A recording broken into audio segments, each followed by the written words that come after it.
The Sask Party is the longest-serving provincial government in Canada. Brad Wall came into power in 2007, and the party has enjoyed strong support ever since. So, will things change come fall? To discuss this more, I'm joined by Eric Grenier, CBC's poll analyst and a senior writer based in Ottawa. Hi, Eric. Hi.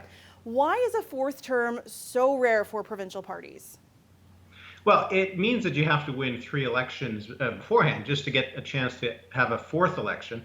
Really, only half of parties have made it so far that they've even had a crack at that fourth election attempt. And only about a third of parties throughout Canadian history have both survived long enough and won a fourth term. So if the Saskatchewan Party is able to do that in October, it does put them in historically rare company, since the vast majority of political parties that have come into power throughout Canada and throughout Canadian history don't actually get this far, and they don't even get this chance. We've had a few familiar names win 4 terms on both sides of the political spectrum, including Walter Scott and Tommy Douglas. What was it about those leaders that kept them in power? Well, I think in the case of someone like Tommy Douglas, it was a government that was very popular at the time. His fourth term, which he won in 1956, that wasn't even his last one. He had another win in 1960 before he went over to the federal New Democrats. Alan Blakeney was the only premier who was there for 4 terms, or at least tried to get a fourth term and failed. And that's an interesting case because going into that campaign in 1982, the New Democrats were actually leading in the polls. Instead, they lost to Grant Devine's Progressive Conservative, so it might be a little bit of a cautionary tale, I suppose, for Scott Moe. But when you're looking at the kind of polls that we've seen really for the last few years, and you could even go back to the first term under Brad Wall, the Saskatchewan Party has just been leading the New Democrats consistently and have never really been in any danger of losing an election.